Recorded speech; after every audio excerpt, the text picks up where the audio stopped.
오늘 주시는 하나님의 말씀은 마태복음 8장 23절에서 27절까지의 말씀입니다.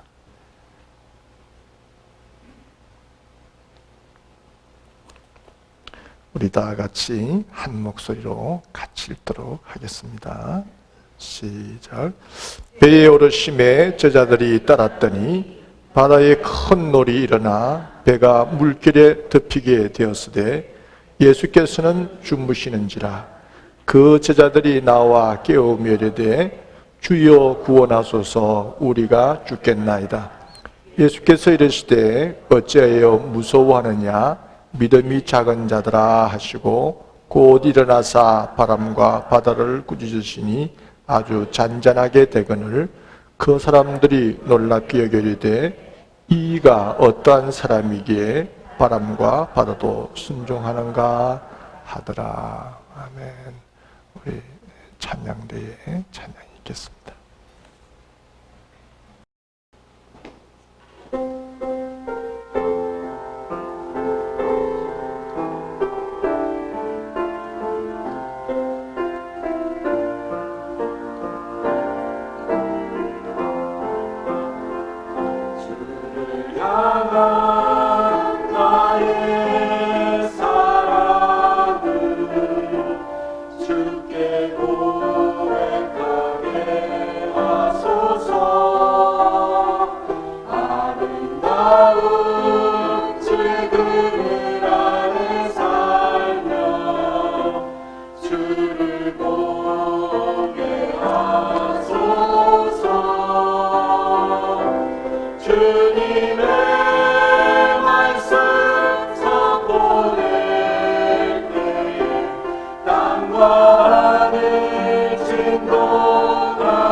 주를 찾게 하소서.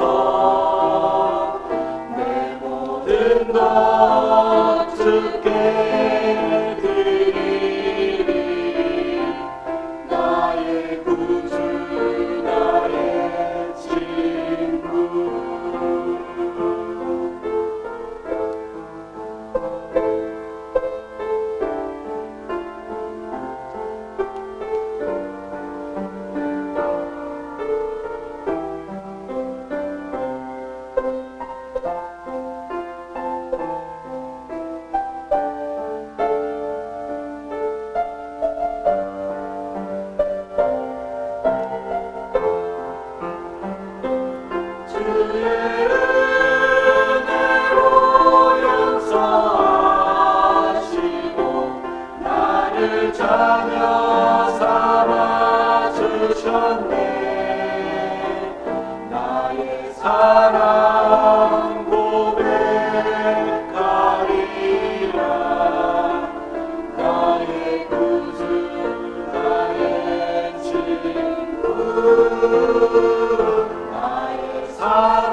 우리가 살아가노라면 좀 힘들고 어려운 일들을 때로 만나는 것 같습니다. 그럴 때 우리가 참 두려움을 많이 겪게 되죠. 내게는 뭐 그렇게 두려워할 일도 없어. 뭐 그렇게 아마 삶이 평탄한 분들은 그렇게 또 생각할 수도 있을지 모르겠습니다. 근데 삶의 두려움이라고 하는 것이 어느 날 느닷없이 또 찾아오는 거 아니겠습니까? 오늘 본문에 보면 예수님의 제자들이 갈릴리 호수를 배 타고 건너가면서 큰 풍랑을 만나 두려워 떠는 이런 모습을 보는데요. 이들이 배를 타기 전까지만 해도 이들에게는 이런 일은 없었습니다. 근데 배를 타고 그 갈릴리 호수를 지나면서 이런 큰 두려움을 겪게 되죠. 우리도 어느 삶의 어느 시간은 다 평온하다가도 또 뜻밖의 예기치 못한 일들을 만나면 우리 인생에는 큰 두려움이 찾아오지 않을까 이렇게 생각을 합니다. 오늘 성경을 보면 이 제자들이 큰 풍랑을 만나서 두려워하는 모습을 보는데 이 파도가 치면 굉장히 참 무섭습니다. 저도 예전에 청년들을 지도하던 그 교육전도사 시절에 여름 성리학교를 마치고 교사 위로회 겸 청년부들, 교사들이 다 청년들이니까 청년부 수련회를 겸해서 인천 앞에 앞바다 앞에 있는 그 덕적도 한 2시간 배를 타고 간 것 같아요. 덕적도에 수양회를 가면서 큰 풍랑을 한번 만난 적이 있습니다. 그때가 여름철이어서 이게 피서철이 돼 놓으니까 사람들이 피서객들이 너무 많아가지고 선실에 사람들이 다 찼어요. 그래서 가판에 뱃머리 앞에 이렇게 청년들이 또 이렇게 많은 이들이 거기 앉아서 이제 배를 타고 가는데 한 1시간 좀 갔을까요? 조금 육지에서 멀어지니까 아주 큰 정말 파도가 쳤습니다. 아주 막 큰 파도가 일렁이면서 오는데 우리가 뱃머리 앞에 앉아 있다 보니까 이 파도가 칠 때마다 뱃머리가 막 파도 속으로 들어가는 것 같아요. 파도가 막 쳐 올라오는데 아유 이러다가 배가 그냥 이게 파손되는 거 아닌가 하는 그런 두려움을 가지면서 마침 담임 목사님이 그때 같이 가셨는데 목사님이 찬송을 불러주셨어요. 저는 찬송을 부르셨는지 기억이 안 나는데 어떤 찬송을 막 부르시면서 같이 우리도 청년들도 같이 찬양을 부르면서 그 두려움을 좀 이겨냈던 이런 기억이 있습니다. 우리 인생에 만나는 큰 풍랑, 그렇죠? 여러분이 살아가면서 큰 풍랑을 만나게 될 텐데 여러분들이 인생에 만나는 풍랑은 모든 것이 다 여러분을 두렵게 하는 것이 있다고 한다면 그것은 여러분들이 만난 인생의 풍랑이라 그렇게 생각하시기를 바랍니다. 오늘 여러분 어떤 풍랑을 만나고 이 자리에 예배를 드리러 오셨는지요? 아마 여러분들의 삶 속에 지난 일주일 동안 겪었던 아마 큰 풍랑이 있을 것이고 또 지금 계속해서 그 풍랑 속에 있는 분도 있으리라 이렇게 생각을 합니다. 오늘 성경을 보면 제자들이 불안하고 두려워한 것은 예수님이 주무시고 계셨기 때문입니다. 자신들이 겪는 고통에 대하여 예수님께서 관심도 없는 듯이 주무시고 계신 것 때문에 제자들이 상당히 지금 두려워하고 있습니다. 우리도 그렇죠? 하나님께서 우리의 고통에 대하여 무관심하신 것 같은 느낌을 받을 때가 많이 있어요. 그렇지 않습니까? 여러분들이 어떤 어려운 일을 경험하면서 또 어떤 문제를 만나서 이 문제를 어떻게 좀 해결해야 되겠다 생각하고 열심히 새벽에 나와서 기도도 하시고 또 여러분들의 나름대로 신앙생활을 하면서 경건된 삶의 모습을 가지고 우리 주님을 섬기고 또 이렇게 예배를 드리고 이렇게 하는데도 별 차도도 없고 별 결과도 없이 그 생활이 계속해서 그 문제가 반복되어 간다고 한다면 하나님이 나에게 관심이 없는 건가? 또 정말 하나님이 안 계시는 것은 아닌가? 이 하나님의 존재에 대해서도 우리가 의심을 할 때가 있습니다.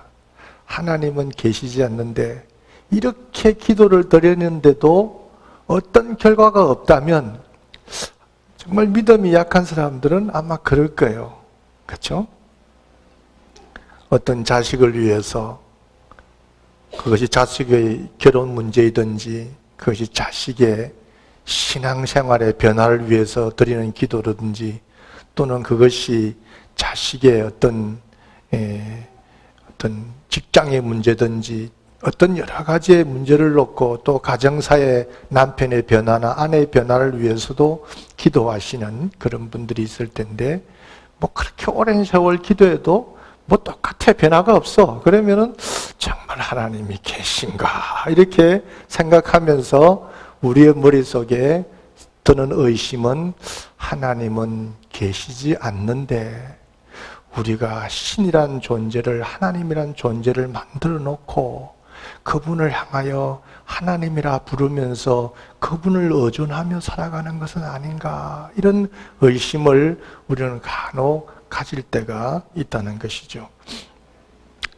제자들은 예수님이 자기들의 그 고통, 지금 현실에 부딪힌 문제에 대하여 무관심하고 주무신 것에 대하여 상당히 좀 예수님에 대하여 좀 일종의 좀 불만도 있었으리라 이렇게 생각을 합니다. 그래서 제자들은 예수님을 깨우면서 말하기를 주여 구원하소서 우리가 죽게 되었나이다 이렇게 얘기했어요. 주여 구원하소서 우리가 죽게 되었나이다. 여러분들 지금 주님의 구원의 손길이 절실히 필요한 분이 있습니까? 주여 죽게 되었나이다. 죽게 되었나이다. 이것은요 제자들이 가지고 있는 현실입니다. 그죠? 지금 풍랑이 치고 말이죠. 지금 파도가 막 덮치는데 이러다가 정말 배가 바닷속으로 들어가는 거 아닌가 이런 두려움 속에 주여 우리가 죽게 되었나이다. 이것은 제자들이 가지고 있는 현실을 그대로 주님께 고백하고 있는 것입니다. 그런데요 예수님께서 그 소리를 들으시고 제자들을 꾸중하셨어요. 제자들을 야단치셨어요. 어찌하여 무서워하느냐 이 믿음이 적은 자들아 이렇게 야단을 치셨습니다. 우리가 예수님께 그는 기대가 있다고 한다면 어떤 기대 있겠습니까? 이런 상황에서 어떤 기대를 여러분들은 거시겠어요? 주여 죽게 되었나이다 좀 도와주세요 도와주세요 이러는데 여러분들 예수님으로부터 무슨 소리를 듣고 싶어요? 두려워 말라 염려하지 말라 내가 너와 함께 있지 않느냐 내가 너를 도와주리라 이런 얘기를 좀 듣고 싶지 않습니까? 그 사랑이 많으신 주님께서 은혜가 많으신 주님께서 그 제자들에게 아이고 내가 좀 잠이 들었었네 어이구 풍랑이 이렇게 크게 이는구나 걱정하지 마 내가 있잖아 이렇게 해주실 만도 한데 예수님은 그렇게 말씀하시지 않고 어찌하여 두려워하느냐 이 믿음이 적은 자들아 하고 야단을 치셨다는 겁니다. 왜 이런 말씀을 하셨을까? 그것은 이 배를 타기 전에 제자들이 예수님이 하셨던 일들을 동행하면서 다 봤어요. 그 전에 무슨 일이 있었냐면 배를 타기 전에 무슨 일이 있었냐면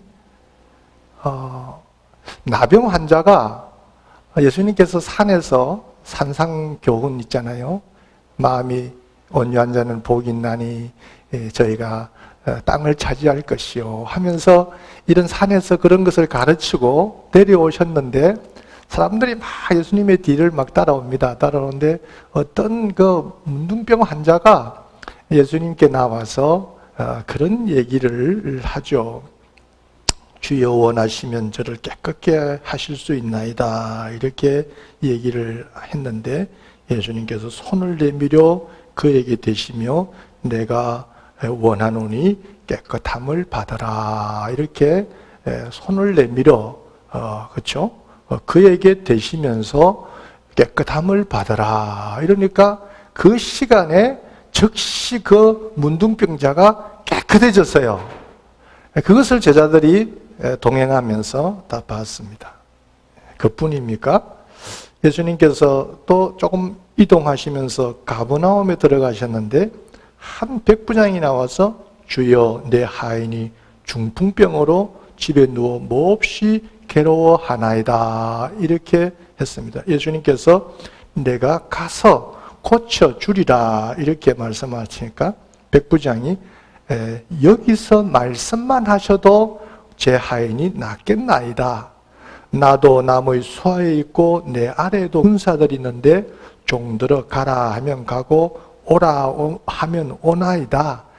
주님께서 이곳에서 그냥 말씀만 하면 저 멀리 있는 제 하인이 그곳에서 낫겠습니다. 이렇게 얘기하니까 예수님께서 이스라엘 중에 이만한 믿음을 보지 못하였노라 이렇게 말씀하시면서 가라 너의 믿음대로 될지어다 이렇게 말씀하시니까 그 즉시 멀리 있는 그 하인의 병이 깨끗해졌어요. 그 문둥병자가 예수님이 손을 대시니 바로 그 즉시에 낫고 멀리 있는 그 사람이 예수님께서 말씀하시니 깨끗함을 입는 이런 역사가 나타났습니다. 그것뿐만 아니고 또 그 이후에도 베드로의 장모가 열병으로 고통당하고 있을 때 가셔서 어루만지시면서 깨끗함을 갖게 하시고 귀신 들린 사람도 말씀으로 고치시고 이 지금 갈릴리 호수에서 배를 타고 풍랑을 만나기 전에 이미 예수님과 동행하면서 그들이 예수님이 하신 일들이 어떤 일들인지를 다 몇 가지의 사건들을 그들의 눈으로 다 봤습니다. 그런데도 불구하고 그들이 이 풍랑 앞에서 무서워 떨고 두려워했기 때문에 예수님께서는 그 제자들을 책망하셨던 거죠. 어찌하여 무서워하느냐? 이 믿음이 적은 자들아, 내가 너희들과 동행하며 보여준 것이 있는데 내가 너희들 곁에 있는데 무엇을 두려워하고 염려하느냐? 이렇게 지금 책망을 좀 하고 계시는 거죠. 여러분들은 여러분들의 삶 속에서 어떤 체험이 있으신지요? 여러분들은 어떤 예수님께서 여러분들의 생애 속에 개입하셔서 여러분들의 생애 속에 어떤 놀라운 일들을 행하신 어떤 경험이 있으신지요?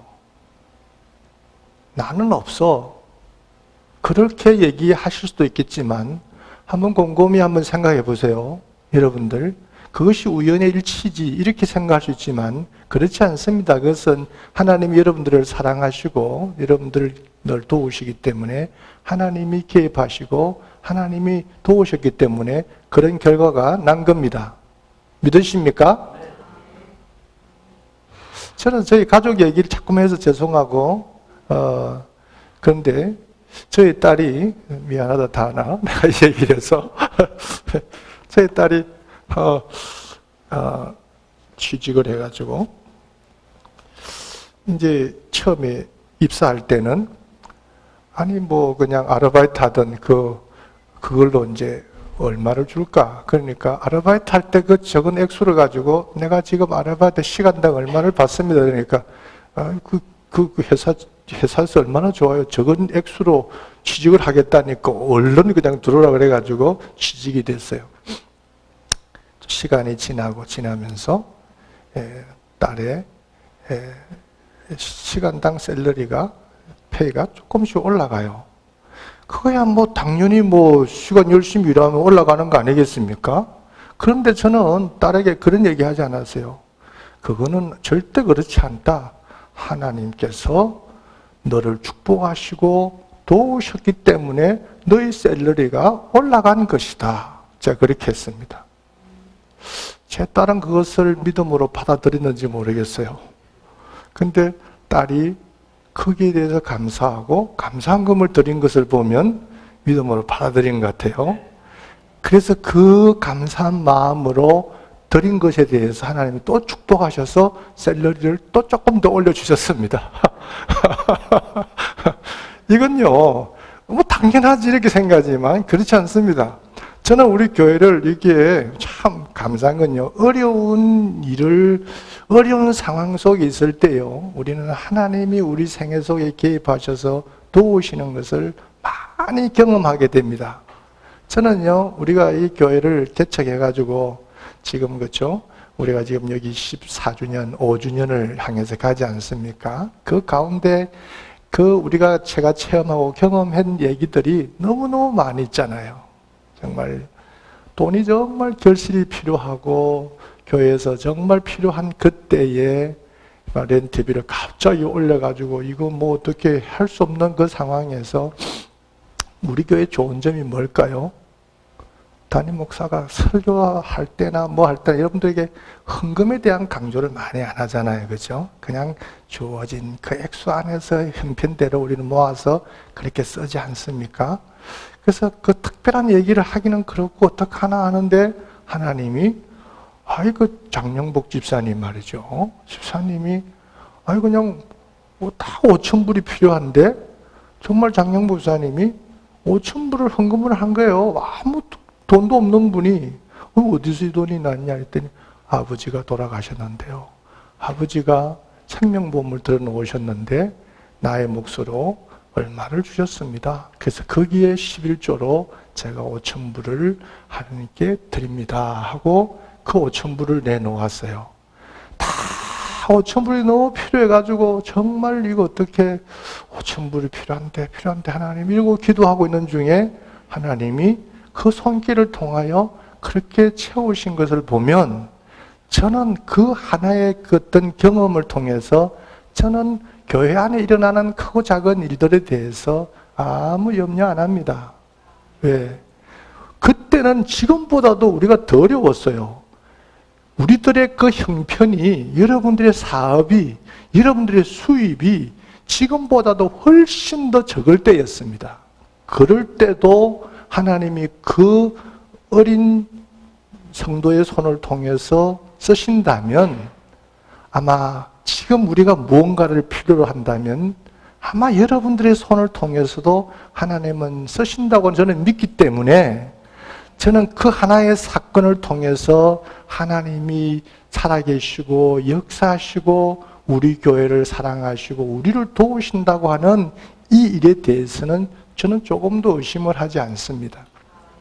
여러분들의 삶 속에 하나님이 어떻게 개입하셔서 도우셨는지에 대한 것을 여러분들도 한번 곰곰이 돌아보시면서 그거야 우연의 일치고 그 당연한 일이었지 이렇게 생각하지 마시고 아니야 그것은 하나님의 도움이었고 하나님의 도움의 손길이었어 하고 그것을 그때 그 한 사건으로만 끝내지 마시고 그 사건을 하나님이 개입하셨던 사건으로 하나님이 도우셨던 사건으로 하나님이 역사하셨던 일로 받아들이시면서 그 사건을 통하여 여러분들의 믿음이 발전하시기를 바랍니다.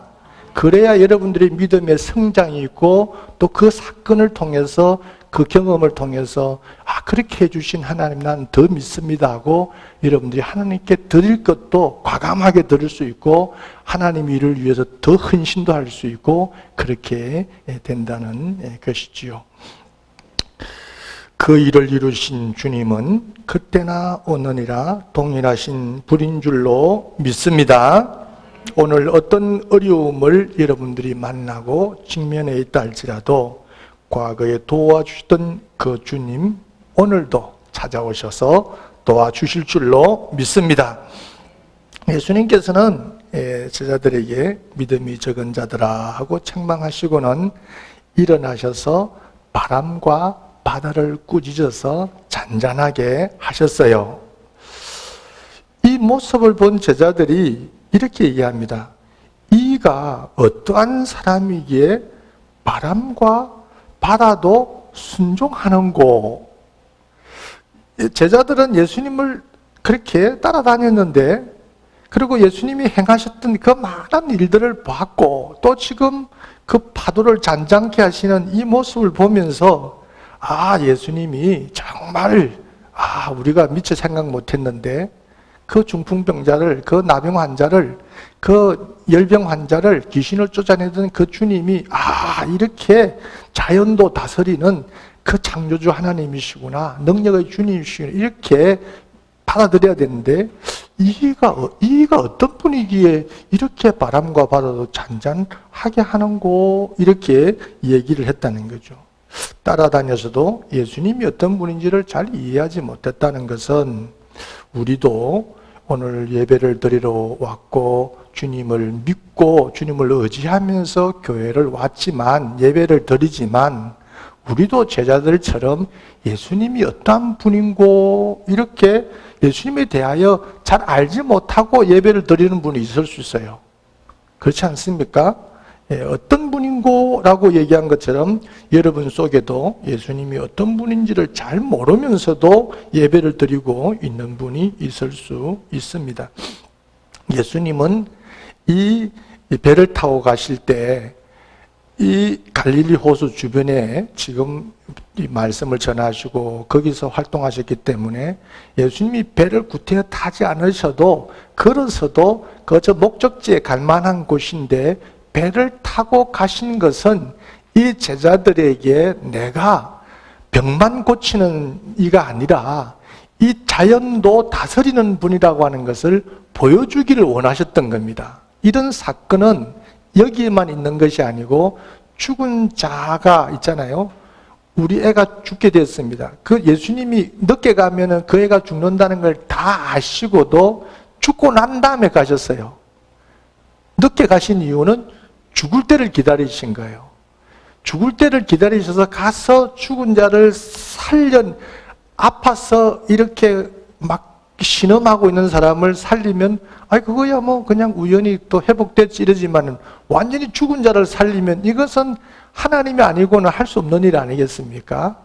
그 죽은 자를 죽을 때에 가셔서 죽은 자를 살리신 것처럼 이 예수님께서 걸어서 그 목적지로 가실 만한 곳도 제자들과 함께 배를 타고 가셨고, 또 그 배에서 주무시고 계셨다고 하는 것은 이 제자들에게 내가 병만 고치는 이가 아니라 이 자연도 다 다스리고 지배하는 이라고 하는 것을, 그 하나님의 놀라운 능력, 예수님의 능력을 제자들에게 보여주기 위해서 사실 이 풍랑 속에 배를 타셨다, 이렇게 볼 수가 있겠습니다.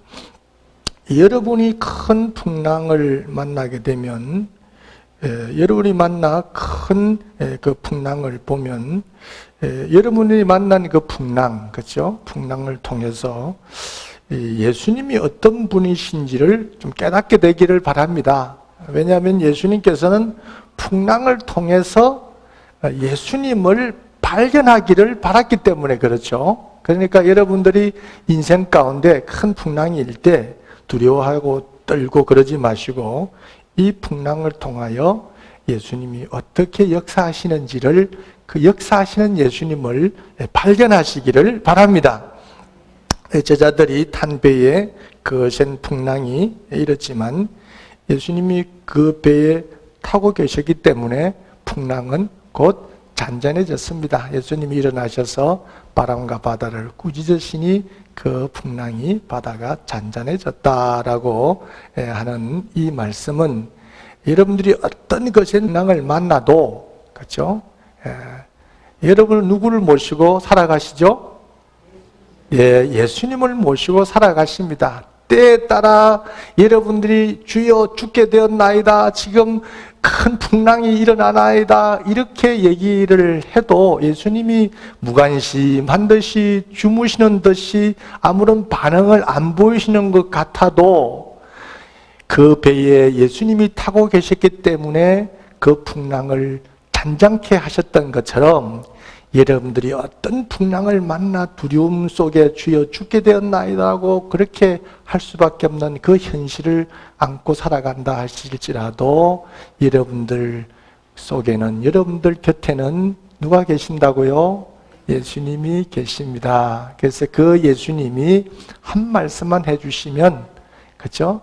예수님이 계시기만 한다면, 예수님이 도우시기만 한다면 얼마든지 이 풍랑은 잔잔해진다는 것을 믿으시고, 그것을 믿지 않았기 때문에 예수님은 제자들에게 어찌하여 두려워하느냐, 이 믿음이 적은 자들아 이렇게 말씀하셨습니다. 여러분들 두려워하지 마시고 어떤 사건, 어떤 사고가 있어도 도우시는 그 주님, 그것을 해결해 주시는 주님이 계시다는 것을 믿고 어찌하여 두려워하느냐 하는 이런 얘기를 듣는 분이 아니라 참으로 믿음이 큰 자라고는 인정을 받으시는 여러분들 되시기를 주의 이름으로 축원합니다. 이제는 우리 주님 예수 그리스도의 은혜와 아버지 하나님의 크신 사랑과 성령님의 교통하시고 우리 속에 역사하심이 큰 풍랑을 만났다 할지라도 우리와 함께 계시는 그 주님을 생각하면서 모든 두려움을 떨쳐버리고 믿음으로 모든 두려움을 극복하기를 원하는 여기 계신 성도님들 위해 이제로부터 영원토록 함께 하실지어다. 아멘.